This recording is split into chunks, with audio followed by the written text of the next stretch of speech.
ओम शांति। आज 17 नवंबर 2022 आज की साकार मुरली रंगीन बड़े बड़े अक्षरों में पढ़ें, सुनें और मंथन करें।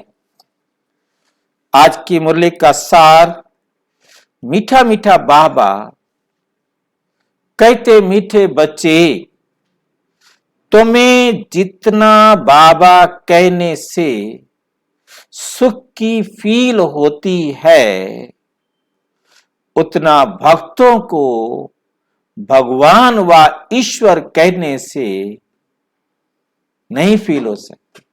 क्यों क्यों नहीं हो सकती?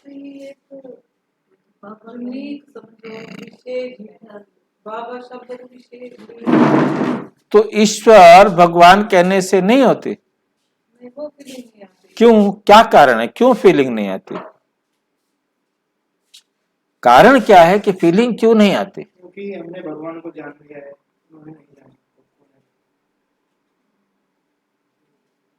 भगवान को वो बहुत अच्छी तरह जानते हैं। मेरा राम भगवान है, मेरा कृष्ण भगवान है। हाँ जी, चाहे किसी को भी भगवान मानते हैं, मानते तो है ना, और वो उनकी सारी जीवन कहानी को भी जानते हैं। परंतु क्या होता है कि जब भगवान समझते हैं तो उनको ऐसे लगता है कि वो बहुत कोई ऊंची चीज है और हम उनके चरणों के दास हैं। भगवान समझने से उनको फीलिंग आती है हम उनके चरणों के दास हैं, हम गुलाम हैं, हम तो सेवक हैं। भगवान कोई बहुत ऊंची चीज है।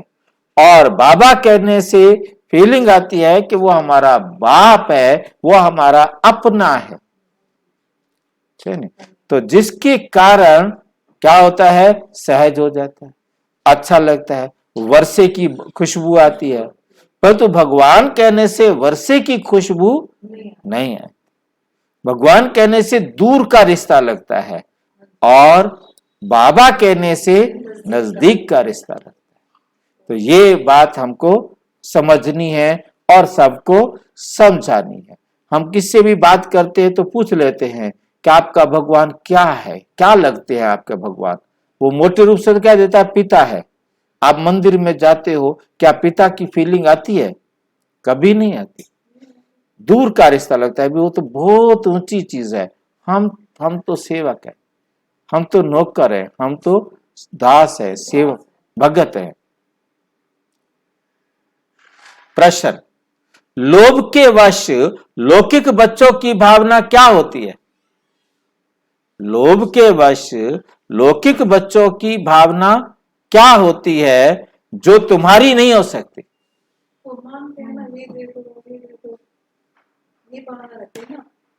लौकिक बच्चे जो लोभी होते हैं वो सोचते हैं कब ये बाप मरे तो प्रॉपर्टी के मालिक हम बने, ठीक है नहीं? और यहां ये होती है कि नहीं होती? यहां ये आपकी भावना होती है कि नहीं होती कि बाबा मरे तो क्यों बाप मर गया, बाप तो वैसे भी बाप मरने वाला ही नहीं है। मरने वाला नहीं है। ये हमें पता है कि ये तो मरने वाला है ही नहीं, ठीक है कि नहीं? ये सारा का सारा दे रहा है, हमको लेना है, तो इसलिए अंतर आ जाता है ना, ठीक नहीं? उनको तो ये होता है कि भी हमारा बाप जल्दी मरे, ये सारा पैसा लेवे, ये सांप बन के बैठा है, ना हमें खाने देता है, ना घूमने देता है, ना हमें बिजनेस करने देता है, सारे पैसे पकड़ कर बैठा है, कहता है मरने के बाद दूंगा, पहले मेरी सेवा करो। ये जल्दी मरे जो मरने के बाद देने वाला है, ताकि हम इस पैसे से अपना जीवन चलाए। कब बाप मरे तो प्रॉपर्टी के हम मालिक बने। तुम बच्चे बेहद के बाप के प्रति ऐसा कभी सोच ही नहीं सकते। ऐसा कभी सोच ही नहीं सकते, क्योंकि बाप तो है अशरीरी, बाप तो है अशरीरी। यहां तुमको अविनाशी बाप से अविनाशी वर्षा मिलता है। अविनाशी बाप से कौन सा वर्षा मिलता है? अविनाशी वर्षा मिलता है। और जिसको बांटने से भी कोई नुकसान नहीं। वहां तो ये भी दूसरा लोभ के अंदर आता है कि मेरा भाई जो है ना ये जायदाद ले लेगा, इस भाई को ही मार डालूं, इसका हिस्सा भी मेरे को मिल जाएगा, ठीक है ना। पर तो यहां आता है कि आजा तू भी मेरा भाई बन जा, ले ले तू भी जितना लेना चाहता है ले ले, क्योंकि यहां खजाना खुटने वाला नहीं है, वहां खुटने वाला खजाना है, इसलिए वहां ऐसी फीलिंग आती है। ये तो नहीं हो जाए ना कि जैसे मान लो भाई कहते हैं कि मेरे को भी दे दो अपना, है ना। अगर सोच लिया अगर वो भी अपने ईमानदारी से चले ना, नहीं जितना तेरा उतना मेरा, वो भी नहीं खुटने को होता। नहीं, खुटने की बात अलग है भाई, फिर भी अगर लाख में बैंक में 50-50 लाख आएंगे, हाँ वो मर जाए तो लाख लाख मिल जाएगा ना, वो मन की तसल्ली हो तो नहीं खुटता है। क्योंकि हमारे साथ एक टीचर थे, उसके बेटे ने अपने बाप को मार दिया। क्यों मारा उसने? कि ये रिटायर होने वाला था, एक ही महीने में रिटायर होने वाला था, कि ये मर जाएगा तो इसकी जगह नौकरी मुझे मिल जाएगी, क्योंकि इसने तो जो कुछ है हो गया। और उसने बाप को मार दिया, ना नौकरी मिली ना कुछ, पकड़ा गया। तो भी बाप को मारा है तो उसको नौकरी, बाप का हक नहीं मिल सकता ना। हाँ वैसे मर जाए तो बच्चे को नौकरी मिलती थी, ठीक है ना, परंतु मार दे तो नहीं मिलती ना, मर्डर करने पर नहीं मिलती। तब उसने सोचा कि नहीं पता लगेगा, तो पता लग गया तो लग गया। यहां तुमको अविनाशी बाप से अविनाशी वर्षा मिलता है। गीत। मुखड़ा देख ले प्राणी दर्पण में, कितने पाप हैं कितने पुण्य हैं तेरे जीवन में। ओम शांति। जीवन की जगह दामन भी लगाते हैं, जीवन भी लगा देते हैं। ओम शांति 2 बार बोला है। जब 2 बारी कहें तो एक बाबा कहता है और एक दादा कहता है। एक को आत्मा कहा जाता है, दूसरे को परम आत्मा कहा जाता है, अर्थात परम धाम में निवास करने वाले। इसलिए उनको परम आत्मा परमात्मा कहा जाता है। अब आत्मा और परमात्मा का संबंध क्या है? एक बाप और अनेक बच्चे। बाप एक है परंतु बच्चे क्या हैं? अनेक हैं। मनुष्य जब पुकारते हैं तो अंग्रेजी में भी कहते हैं ओ गॉड फादर, ओ गॉड फादर, तो पिता हुआ ना। सिर्फ परमात्मा व प्रभु ईश्वर आदि कहने से इतना मजा नहीं आता, इतना मजा नहीं आता। बाप कहने से सुख मिलता है, पारलौकिक बाप है ही सुख देने वाला। तब तो भक्ति मार्ग में इतना याद करते हैं गॉड फादर, अर्थात वे हमारा पिता है, वो हमारा पिता है। ये भी कहते हैं हम सब ब्रदर्स हैं, हम सब ब्रदर्स हैं, ब्रदरहुड कहते हैं। ये भारतवासी जब कहते हैं हम सब भाई भाई हैं तो आत्मा की तरफ ध्यान नहीं जाता। ऐसे कहते हैं आप भी आनंद संभालिए। दे अभिमान में चले जाते हैं, ये समझते नहीं कि हम आत्माएं आपस में भाई भाई हैं, हम आत्माएं आपस में भाई भाई हैं। हम सबका बाप एक। हम हमने सोचा नहीं कि आदमी चलो भाई, जो स्त्री है वो कौन लगे। हाँ कभी भी नहीं सोचा। ये देखिए ना कि गर्ल्स स्कूल के अंदर भी, लेडीज स्कूल के अंदर भी लिखा होता है हिंदू मुस्लिम सिख ईसाई आपस में सब भाई भाई। उन्होंने कभी ऑब्जेक्शन नहीं उठाया, हम कहां गए, उन्होंने कभी ऑब्जेक्शन नहीं उठाया। कितनी वंडरफुल बात है, मतलब एकदम और फिर जानते भी नहीं कि हम क्यों नहीं है भाई।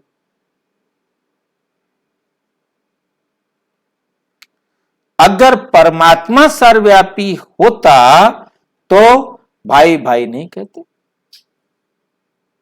परमात्मा सर्वव्यापी हो फिर तो सारे परमात्मा परमात्मा है, सारे बाप बाप है, भाई भाई तो हो नहीं सकते। आत्मा ही समझकर भाई भाई कहते हैं। अभी तुम बच्चे बाप के सम्मुख बैठे हो और तुमको बाप पढ़ाते। अब आत्मा कहती है हमको बाप मिला है। बाप मिला गोया सब कुछ मिला। बाप द्वारा वर्षा मिलता है। बच्चा पैदा हुआ और समझते हैं वारिस आया। बाबा कहने से ही बच्चे का वारिसपना सिद्ध हो जाता है। बाप कहते ही बच्चा सारी जायदाद का मालिक हो जाता है। अक्सर करके बच्चियां मां मां कहती हैं, मां तरफ जास्ती लव रहता है। बच्चा होगा तो बाबा कहता रहेगा, वो बाबा के पास लव होता है। बच्चे का बाप की तरफ लव होता जाता है। मां से वर्षा नहीं मिल सकता, बाप से वर्षा मिलता है। क्योंकि लड़कियों को तो पहले से ही कि तुम तो पराये घर जाना है, बस तेरे को बाप से कुछ नहीं मिलना। उसके तो मुंह में जीवन में भर दिया जाता है कि तूने बाप की जायदाद की तरफ देखना ही नहीं है। और बेटे को यह रहता है कि सारी जायदाद का मालिक मैं। हाँ, तो सारी जायदाद का मालिक ये है। बहन को भी रहता है कि सारी जायदाद का मालिक ये है। आजकल की बहनों को पता लग जाता है, वो जल्दी चेंज हो जाती हैं, परंतु पहले तो यही एक भावना फीड कर दी जाती थी। और हाँ, नियम बन गया है। जवाहरलाल नेहरू ने बनाया, प्रधान इंदिरा गांधी के कारण उसका बेटा नहीं था तो सारी कन्याओं का कल्याण हो गया। यदि उसका भी बेटा होता तो नहीं बनता। अब यहां तो तुम सब आत्माएं भाई भाई हो। तुम हर एक बाप से वर्षा ले रहे हो। बाप की श्रीमत है हर एक अपने को बाप का बच्चा समझ और सबको बाप का परिचय देते रहें। बाप का परिचय देते रहें और सृष्टि चक्र का राज भी समझाएं। बाप से ही स्वर्ग का वर्षा मिलता है। बेहद का बाप कहते हैं तुम स्वर्गवासी थे, फिर तुम नरकवासी कैसे बने? 84 जन्मों का चक्र कैसे लगाया? ये है डिटेल की बातें। बाकी बाप ने पहचान तो दी है और बाप से जरूर सतयुग का वर्षा मिलेगा। अच्छा, किसको मिला हुआ है भाई? किसी को मिला है बाप से वर्षा? ये लक्ष्मी नारायण के चित्र खड़े हैं, इन्हों को बाप का वर्षा मिला था। फिर कहां गया इनका वर्षा? कहां चले गए ये लक्ष्मी नारायण? ये है चक्र की बात कि यही सृष्टि के आदि देवी देवता थे। तुमको अभी सतयुग का वर्षा मिलता है, फिर पुनर्जन्म लेते लेते 84 जन्म तो भोगने ही हैं। अब तुमको नंबरवार पुरुषार्थ अनुसार 84 की बुद्धि, 84 जन्मों की कहानी, 84 जन्मों का चक्र बुद्धि में है। और ये भी निश्चय है कि हमारा ये अंतिम जन्म है। 84 जन्मों का चक्र लगाकर पूरा किया है। अब तुम जाएंगे तो तुम्हारे पीछे सब चले जाएंगे, सब चले जाएंगे। तुम बच्चे तो बाप से अपना वर्षा पा चुके हो, राजयोग सीख चुके हो, तो तुम जानते हो हम फिर नई दुनिया में राज्य करने आएंगे। फिर ये सब इतने धर्म वहां होंगे नहीं, सब वापिस चले जाएंगे। फिर पहले पहले हमको यानी डीटीइज्म को आना है, देवी देवता धर्म को आना है।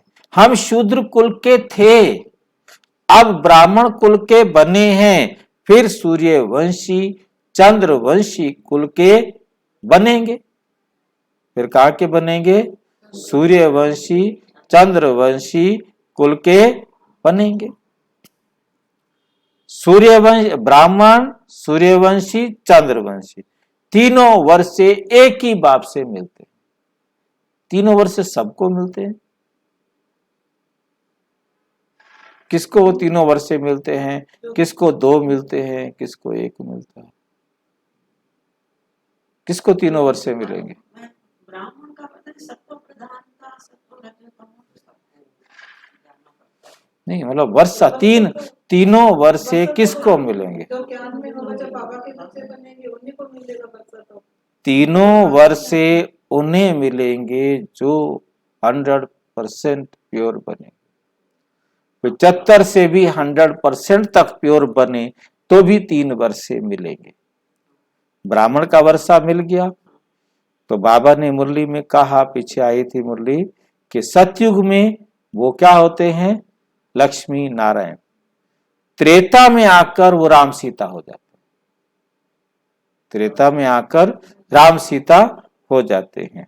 जैसे भारत में पहले स्त्री पुरुष कहते थे, अंग्रेज आए तो लेडी एंड जेंटलमैन या मैन और वुमेन आ गया, ठीक है। और मुसलमान आए तो औरत और मर्द आ गया, ठीक है। तो ये उनके शब्द है।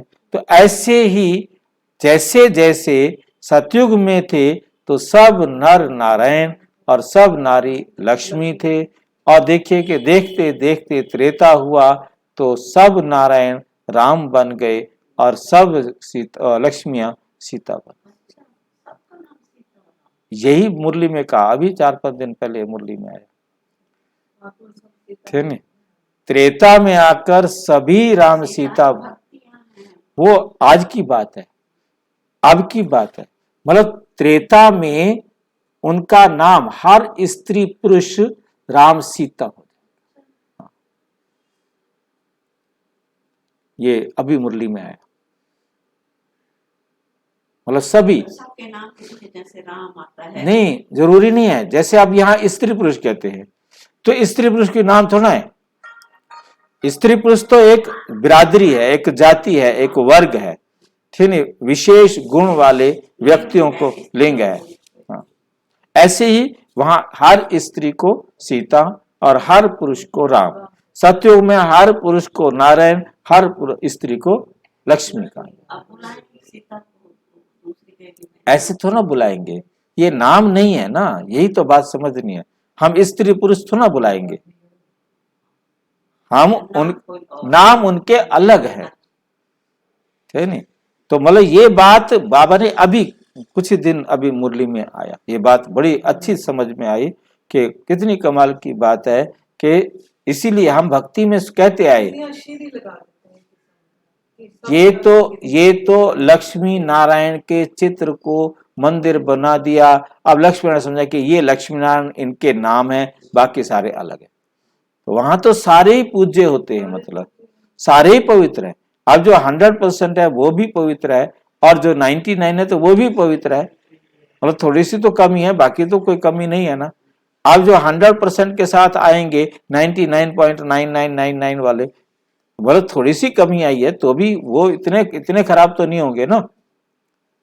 तो मतलब हमें बहुत अच्छी तरह से समझना है कि ये मतलब केवल लिंग की पहचान है, लक्ष्मी नारायण। मतलब भक्ति में क्या कहते थे कि नर ऐसी करनी करे जो नारायण बन जाए, नारी ऐसी करनी करे जो लक्ष्मी बन जाए। ये भक्ति में हम गाते आए, कहते आए। तो बोला हर नर जो उन श्रेष्ठ कर्मों को करता है वो नारायण बन जाता है, हर नारी लक्ष्मी बन जाती है। तो इसी प्रकार से मतलब ब्रह्मा सो विष्णु, और फिर विष्णु जो है चतुर्भुज, ब्रह्मा सो कृष्ण सो विष्णु सो कृष्ण, विष्णु वा, विष्णु के साथ सो नहीं लगाया, वा लगाया है, विष्णु वा श्री कृष्ण, ठीक है ना। सो नारायण। हाँ सो नारायण, फिर वही जो है ना नारायण बनता है। मतलब वापस विष्णु से ब्रह्मा, ब्रह्मा सो विष्णु, विष्णु सो ब्रह्मा। तो विष्णु को तो ब्रह्मा बनने में टाइम लगेगा ना, 5000 साल में जाके बनेगा। बाप से वर्षा तीनों वर्षे, मतलब जो सतयुग के अंदर आने वाले बने वो त्रेता में भी आएंगे, तो उनको 3 वर्षे हो गए, उनको 3 वर्षे मिले। परंतु जो आए ही त्रेता में उनको 2 वर्षे मिले, ब्राह्मण और त्रेता चंद्रवंशी, उनको सतयुग वाला सूर्यवंशी का वर्षा नहीं मिला। मतलब ये बात बड़ी गुह्य है, मतलब ये समझने वाली बात है कि तीनों वर्षे एक ही बाप से ले रहे हैं। सतयुग त्रेता में कोई धर्म स्थापन करने वाला आता ही नहीं, एक ही धर्म चलता है, आदि सनातन देवी देवता धर्म। परंतु चेंज आ गया, परंतु धर्म एक ही रहा। धारणाओं में गिरावट आ गई, परंतु धर्म एक ही रहा। पीछे बाहर वाले इस्लामी बौद्धि आते हैं। भारत बहुत प्राचीन देश है, पहले देवी देवता ही थे। अब ये देखो ना कि जो इब्राहिम सबसे पहली ब्रांच जिसको कहा जाता है वो मूर्ति पूजक थे। उनके पास पिताजी, उनके पिता मूर्तियां बनाते थे, मूर्तिकार मूर्तिकार थे, मूर्तियां बेचते थे। यहीं से झगड़ा हुआ था ना कि एक बार वो अपने मूर्तियां जो तैयार थी वो तो लेके गए थे बेचने के लिए, जो अभी अधूरी थी वो घर थी, मतलब अब जब आए तो सारी टूटी पड़ी थी। बोले ये क्या हुआ, समझ तो गया। बोला आप गए ना, ये चेतन हो गए, ये आपस में लड़ भिड़ पड़ के, और इन्होंने, मैं तो जाके बाहर बैठ गया, इन्होंने सबको आपस में मार डाला है। मैं क्या, झूठ था ना। वो अधूरी मूर्तियां आपस में क्या लड़ेगी, पूरी मूर्तियां नहीं लड़ सकती। मूर्तियां तो उसने तोड़ दिया, उसने केवल इब्राहिम ने तोड़ करके और कहा कि ये आपस में चैतन्य हो गए थे तो आपस में लड़ पड़े, और इन्होंने सब लहू लिहान कर दिया, मतलब खत्म, मार डाला एक दूसरे को। उसका बाप समझ गया, उसने कहा तू यहां से चला जा, वरना क्योंकि बिरादरी तुम्हें मार डालेगी। क्योंकि विरोधी था ना, वो मूर्ति पूजा का विरोधी था। वो वही थी, मूर्तियां बनाती थी, मूर्तियां बेचती थी, मूर्तियों की पूजा करती थी। हाँ चला गया। फिर जाकर के इसने अपना विचारधारा को फिर बनाया, हाँ बनाया। पहले देवी देवता ही थे, अभी और धर्मों में कन्वर्ट हो गए हैं। कितनी भिन्न भिन्न भाषाएं हैं। जैसे यूरोपियन है तो अमेरिका की भाषा अलग, फ्रांस की भाषा अलग, रूस की भाषा अलग, हैं तो सारे क्रिश्चियंस, हैं तो सारे क्रिश्चियंस। विचार ही नहीं मिलते एक दूसरे के साथ, भाषा ही नहीं मिलती। हैं तो सब क्रिश्चियन लोग। वैसे चीन की देखो, वहां भी सारे बोधी, जापान में देखो वहां भी सारे बोधी। बौद्ध धर्म हुआ कहां से, भारत से। भारत से बौद्ध धर्म गया और सारे चीन में बौद्ध धर्म, जापान में बौद्ध धर्म, और दोनों की भाषा अलग। हाँ श्रीलंका में और भी देशों में जहां जहां गए, मतलब कहने का है कि परंतु उनकी भाषा अलग है, और विचार में भी फिर ऑटोमेटिक अंतर आ जाता है। परंतु चीन की भाषा और जापान की भाषा और है तो सब बोधी, परंतु बुद्ध वृद्धि हो जाने से अलग अलग हो जाते हैं, उनके फिर विचार भी बदल जाते हैं, अपने अपने आपस में दुश्मन भी बन जाते। दुश्मन बन गए ना, वही अमेरिका है, वही फ्रांस है, वही इंग्लैंड है, वही पोलैंड है, वही अपना क्या है जहाँ चल रहा है युद्ध, यूक्रेन। एक घर के अंदर भाई बहन होते हैं, अपने होते हैं, जब और यूक्रेन, रूस जो है यूक्रेन से ही निकल के गया है, मतलब पहले रूस था ही नहीं, हाँ पहले रशिया था ही नहीं, जो उसका आधार था वो यूक्रेन ही था, और टुकड़े टुकड़े हो गए, अब आपस में लड़ रहे हैं, एक दूसरे के जानी दुश्मन हो गए, और दोनों के उधर परिवार भी हैं। अब ये नहीं कि जो रशिया में रहने वाले उनके परिवार वाले वहीं रहते हैं, यूक्रेन में रहते हैं, यूक्रेन वाले के परिवार उधर रहते हैं, वो टुकड़े हुए ना, जैसे भारत पाकिस्तान हुआ, टुकड़े हुए ना, तो उनके परिवार वहां, उनके परिवार वहां, तो वो भी देखो कि उनका क्या हालत हो रही है। उसके बाद भी देखो कितना, क्योंकि रूस में विरोध किया था शुरू में, दबा दिया, कोई विरोध नहीं करेगा, बैठे सारे सारे, पब्लिक ने विरोध किया था, हाँ, कि भाई हमारी फैमिलीज हैं वहां पर, भाई आप उनको क्यों मार रहे हो, परंतु तानाशाही है ही, भारत का दुश्मन कोई नहीं, ये तो दूसरे धर्म वाले लड़ते हैं, आपस में फूट डाल भारत को भी लड़ा देते हैं, नहीं तो भारतवासियों की आपस में लड़ाई हो ऐसे कभी हुई नहीं है, दूसरों ने लड़ाया लोभ के कारण, ये भी खेल है। भारतवासी ये भी भूल गए हैं कि हम ही विश्व के मालिक थे, हमको बाप ने राज्य दिया था, सतयुग में ये नॉलेज रहती नहीं कि ये राज्य हमने कैसे पाया। अभी तुम जानते हो हम ये राज्य कैसे पा रहे हैं, ये बाप बैठ समझाते हैं, है भी बहुत सहज, परंतु मनुष्यों की बुद्धि में को ऐसा ताला लगा हुआ है जो ये नहीं जानते कि इन लक्ष्मी नारायण को राज्य किसने और कब दिया। इन्हों के बच्चे कितने हुए कुछ नहीं जानते, सतयुग में लक्ष्मी नारायण का राज्य था। सतयुग की आयु कितनी है, उन्होंने तो लाखों वर्ष कह दिया, लाखों वर्ष कह दिया।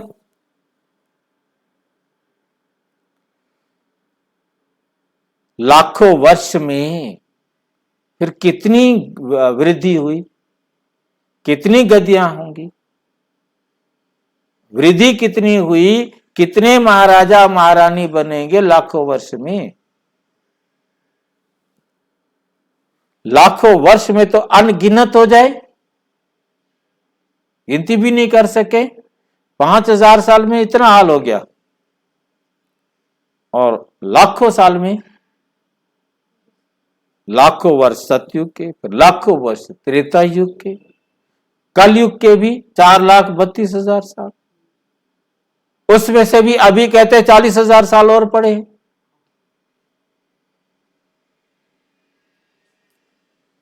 मतलब कलयुग के बारे में तो कितनी बड़ी भ्रांति है कि कलयुग 4,32,000 साल का, 40,000 साल और पड़े हैं, और कलयुग शुरू हुए कितना टाइम हो गया है,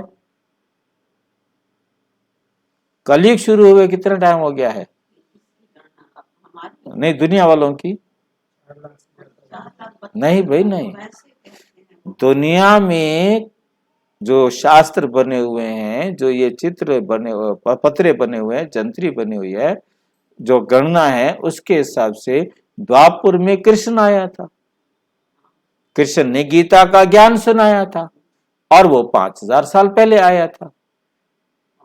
तो गीता का ज्ञान सुनाया और उसके बाद द्वापुर खत्म हो गया, कलयुग शुरू हो गया। महाभारत के 5,000 साल वो हुए, 40,000 साल, 45,000 साल बने तुम्हारे, तो 4,32,000 साल कैसे आ गए। ये तीनों बातें वंडरफुल बात है। हाँ 4,32,000 साल का कहते हो कलयुग है, अब ये तीनों बातें एक ही किताब में लिखी हुई हैं, अलग अलग किताब में लिखी हो तो भी चलो मान ले, और तो लिखने वाले इतने अंधे हैं, इतने अंधे हैं, एक ही किताब और तीन बात। के हिसाब से तो यही चल रहा है कि अभी पहला ही चरण है, पहला चरण। मतलब जब भी कोई भी पूजन होता है, कोई भी भक्ति, कोई भी शुरू करेंगे ना, वहां पर सबसे पहले ब्राह्मण आकर यही मंत्र बोलता है, हरिओम द्वितीय प्रार्दे शिष्य द्वारा कल्पे जम्बू दीपे, जम्बू दीपे बोलते हैं इसको, जम्बू द्वीप कहा जाता है इसको, ठीक है ना। भारत खंडे, उस जम्बू द्वीप में भारत खंड है, आर्यवर्ते देश क्या बोलते हैं, कलयुगे प्रथम चरण है। आज साल ये है, मास ये है, तिथि ये है, हाँ, कलयुग का प्रथम चरण है। और ये मंत्र ऋग्वेद में लिखा हुआ है, कब से लिख रहे हैं? तो कब से ऋग्वेद में यही लिखा है, कलयुग के प्रथम चरण है। जब ऋग्वेद लिखा गया तब कलयुग प्रथम चरण था, आज तक वो दूसरे चरण में नहीं आया, कब आएगा? द्वापर से ऐसे ही लिखते हैं।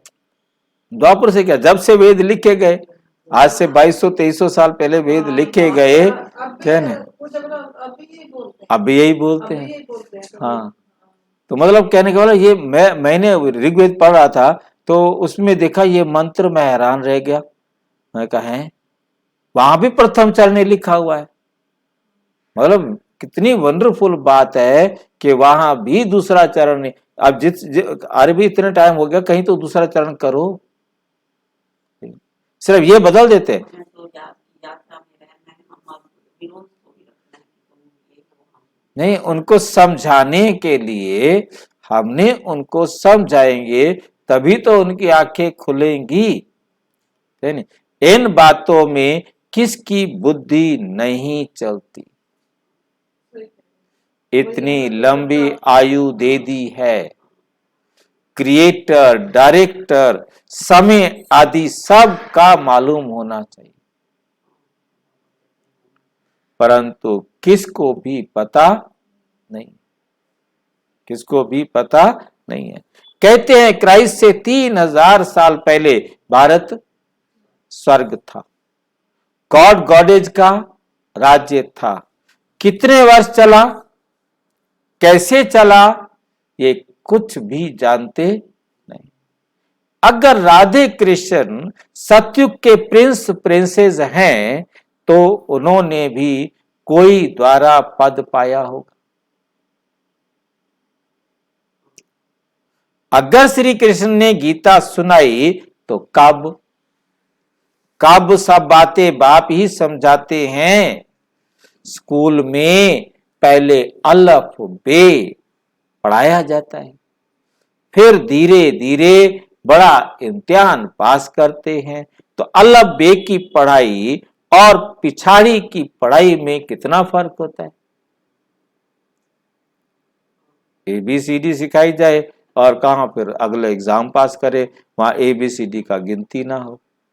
और हिंदी में तो आगे इतना पढ़ जाते हैं, हिंदी के अंदर तो बहुत बड़ी गलती है। BA MA कर लेते हैं, उनको कहो अल्फाबेट सुनाओ, नहीं पता, वो नहीं सुना पाते। BA MA कर गए तो उनको कहो कि अनार आम कितने हैं, इनको सीक्वेंस में सुना दो, वो सीक्वेंस में नहीं सुना सकते। उनको ये लगता है वर्ण कितने हैं और हाँ। कितने कितने हैं। बनता भी को क्या होता है, बनता भी ये तो चलो बड़ी हाँ, बात है। नहीं वो तो चलो अंग्रेजी वाले हैं, वो तो अंग्रेजी वाले हैं। BA MA हिंदी में करके चले गए, मतलब वो तो हिंदी में हाँ, हिंदी में MA कर गए।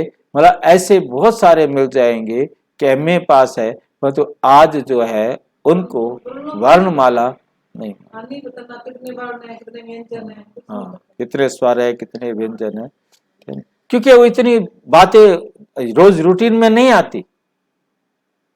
क्योंकि ये तो हमने हिंदी पढ़ाई, उसमें पढ़ाया तो हमें याद रहता है। मैं देखता हूँ किसी को भी पता नहीं रहता, कोई कोई, ये नहीं कि सारे एक जैसे हैं, मतलब जो रोजाना यूज करते रहते हैं उनको तो पता रहता है, पर तो जो यूज ही नहीं करते, जो उनको भी फिर याद, से रटा हुआ है। हाँ, मतलब वही जिनको रटा हुआ है, जो मतलब पढ़ाते रहते हैं ना, उनको याद रहता है, जिन्होंने पढ़ाया नहीं उनको याद नहीं रहता, उनके रूटीन में नहीं है ना, वो काम में इतने आगे निकल गए हैं, अब पीछे की बातें उनको जरूरत नहीं है। जितना पहले समझाते थे उससे सहज अभी समझाते हैं, उससे जास्ती आगे समझाएंगे। कोई नया आता है तो पहले उनसे फार्म भराया जाता है, फिर समझाते हैं परमपिता परमात्मा के साथ आपका क्या संबंध है। जरूर सबका बाप हुआ ना, जरूर सबका बाप हुआ ना।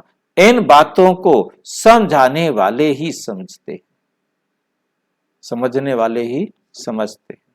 जब तक हड्डी निश्चय हो, पक्का निश्चय हो कि बेहद के बाप से वर्षा लेना है, बाप स्वर्ग रचते हैं तो जरूर स्वर्ग का वर्षा देंगे।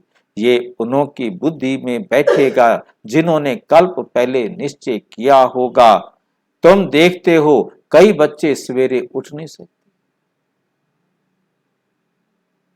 10-15 वर्ष साल हो गए ज्ञान में चलते हुए, मेहनत करते आए हैं तो भी समय पर उठ नहीं सकते। कम से कम 3-4 बजे उठो, उठो। तो उठने के साथ यही जरूर याद रखना है बाबा की बात। कौन सी बात याद रखनी है? सवेरे सोवो सवेरे उठो। हाँ, सवेरे का मतलब जल्दी। हाँ, अर्ली टू बेड अंग्रेजी में अर्ली टू राइज, उसको वहां कहते थे सवेरे सोवो सवेरे उठो, जल्दी सोवो जल्दी उठो।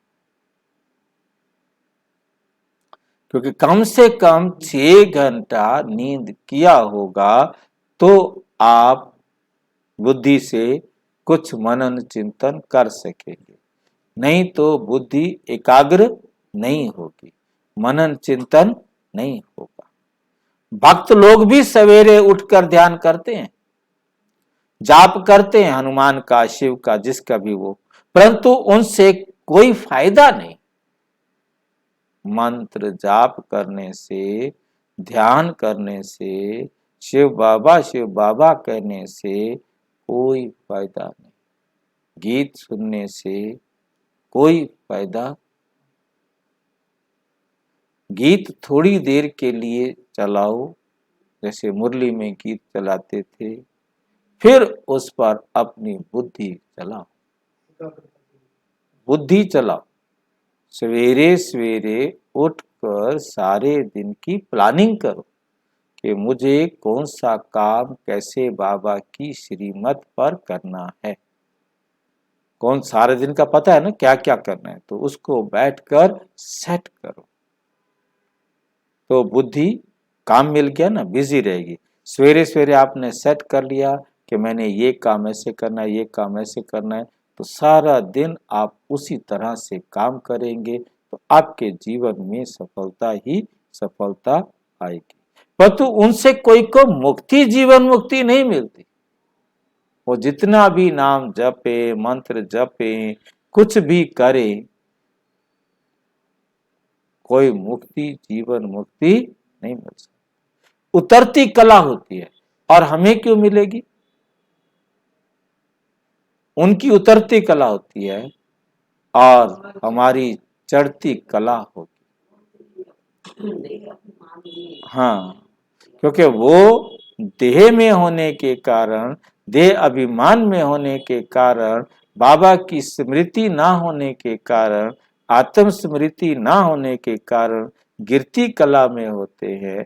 अब हमें बाबा ने रास्ता दिखा दिया है, अब हमने सवेरे बैठकर सोचना है बाबा की श्रीमत पर कि अब हमने अपना काम चढ़ती कला वाला करना है। क्योंकि जब हमारे कर्म चढ़ती कला वाले होंगे, हमारे बोल चढ़ती कला वाले होंगे, हमारा व्यवहार चढ़ती कला वाला होगा, तब तो चढ़ती कला होगी।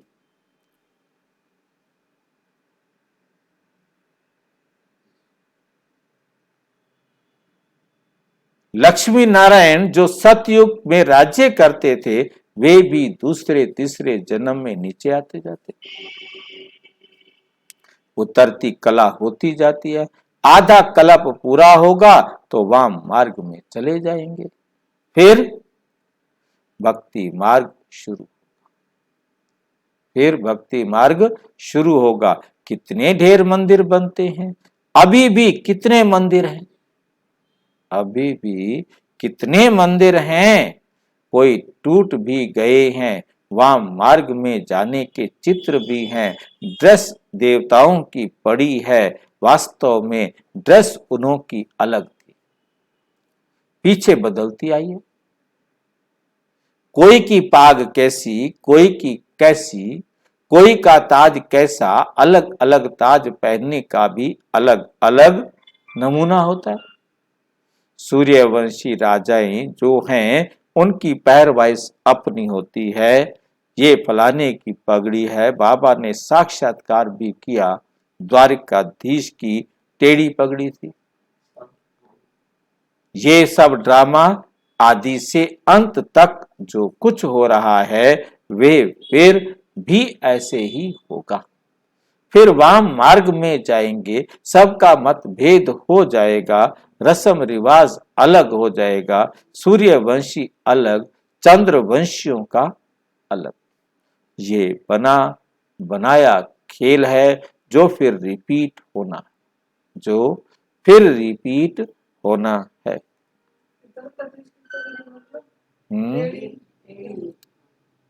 द्वारिकाधीश कृष्ण, कृष्ण को कहते हैं। कृष्ण की पगड़ी टेढ़ी है। ब्रह्मा बाबा ने कोई साक्षात्कार किया होगा तो देख लिया, अब जो देखा उनको पता, और उन्होंने बस टेढ़ी देखी तो कैसी टेढ़ी क्या था वो जाने। तो बाबा कई बार मुरलियों में कहते कि कोई साक्षात्कार करके आए भी तो वो उसको बना तो ना सकता है, चित्र को बना तो नहीं सकता ना। वह अपने सपने में कुछ देख लिया, अब उसको बना तो ना सकते।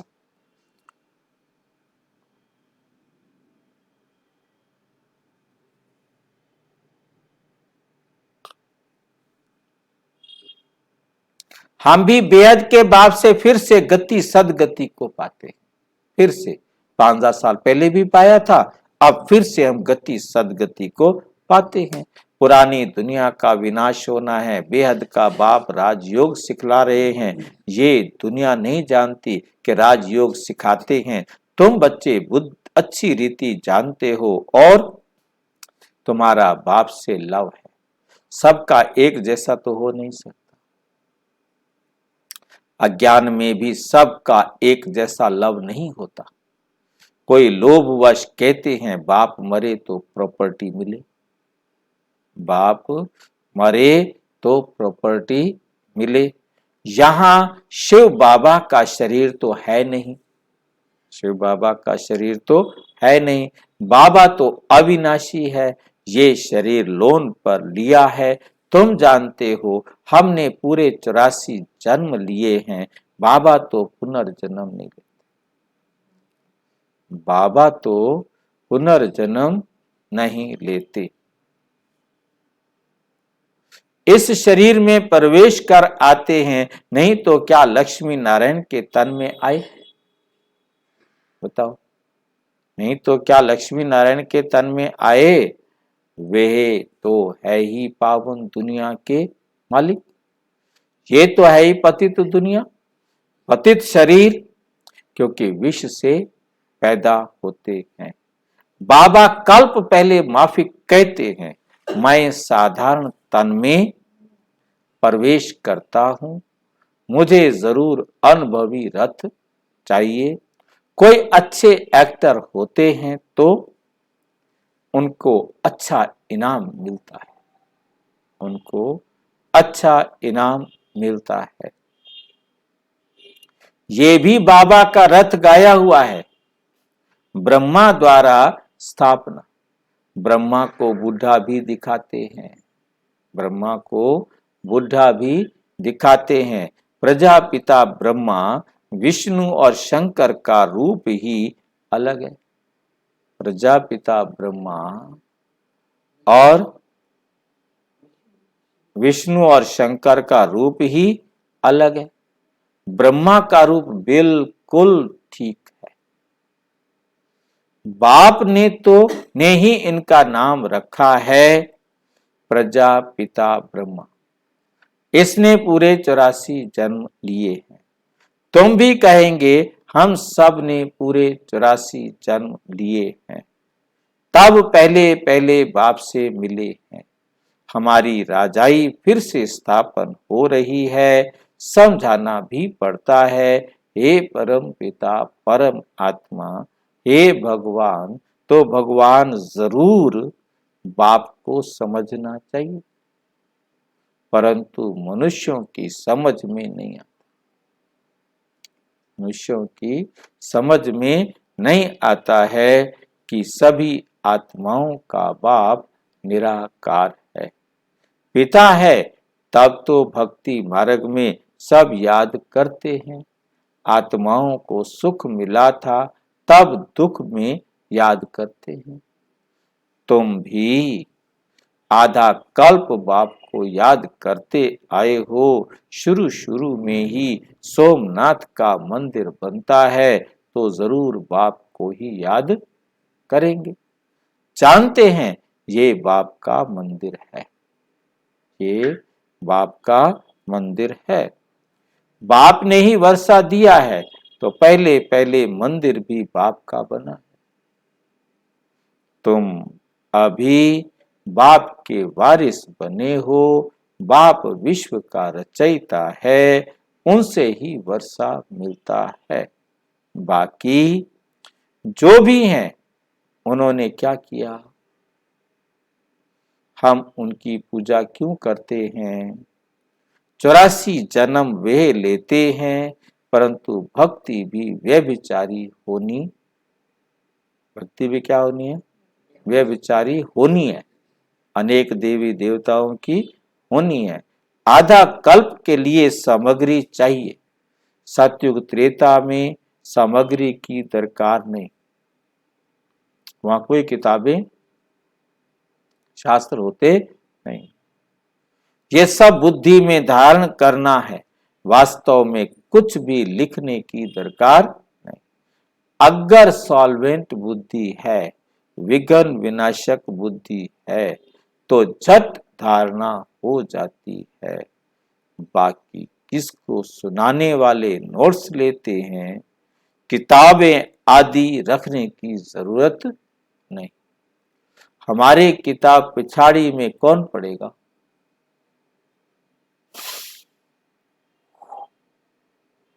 कौन पढ़ेगा? कोई होगा ही नहीं। बचेगा तो कोई पढ़ेगा।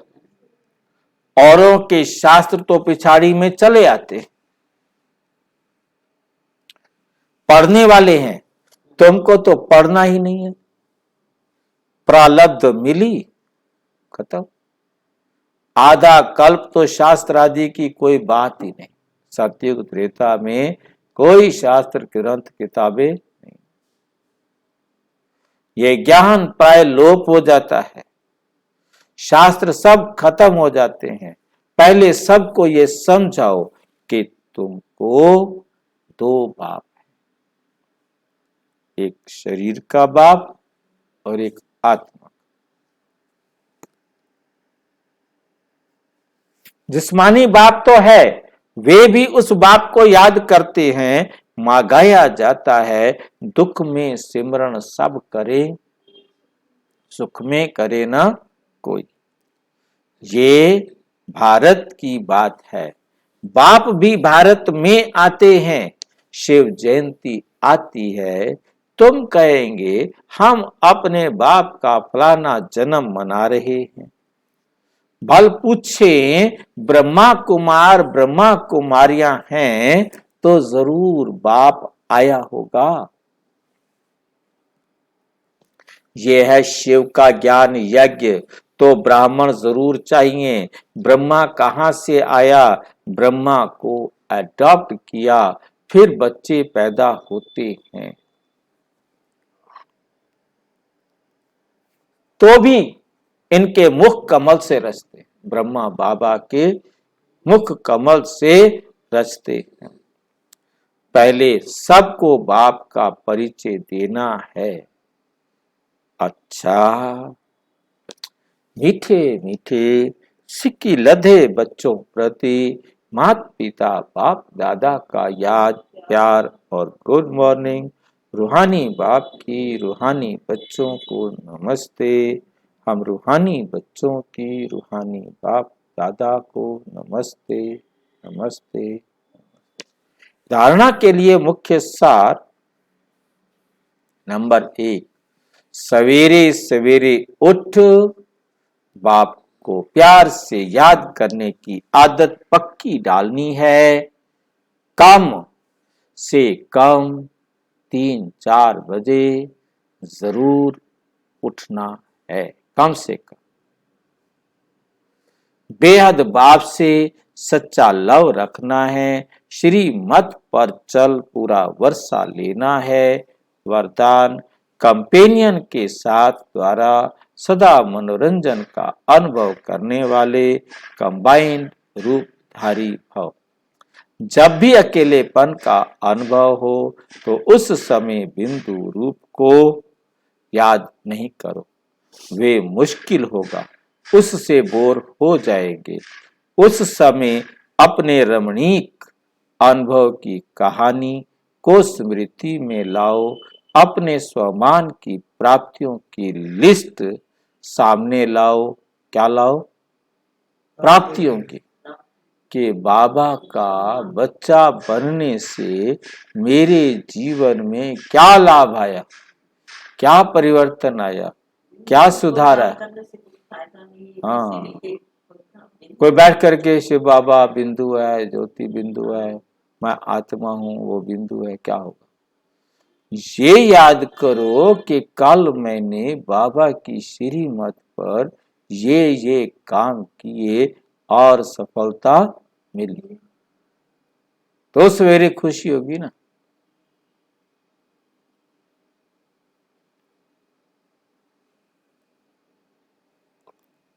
सिर्फ दिमाग से याद नहीं करो, यहां दिमाग और बुद्धि में अंतर नहीं किया गया। दिमाग हमारे शरीर का हिस्सा है, आत्मा का बुद्धि पार्ट है। लेकिन दिल से कंपेनियन के साथ कंबाइंड बन सर्व संबंधों के स्नेह का रस अनुभव करो, सर्व संबंधों का। क्योंकि यही एक समय है कि जब हम बाबा के साथ सारे संबंधों का रस अनुभव कर सकते हैं।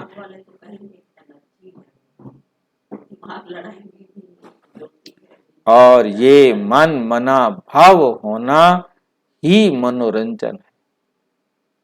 क्यों है मनोरंजन?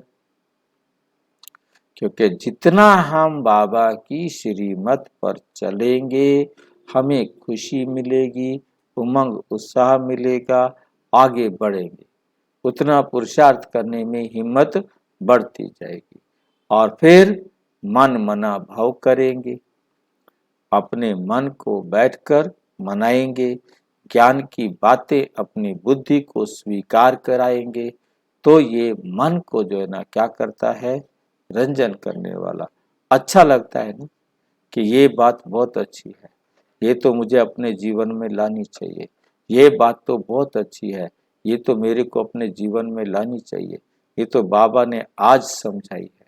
जब हम मंथन करते हैं तो हमें मक्खन मिलता।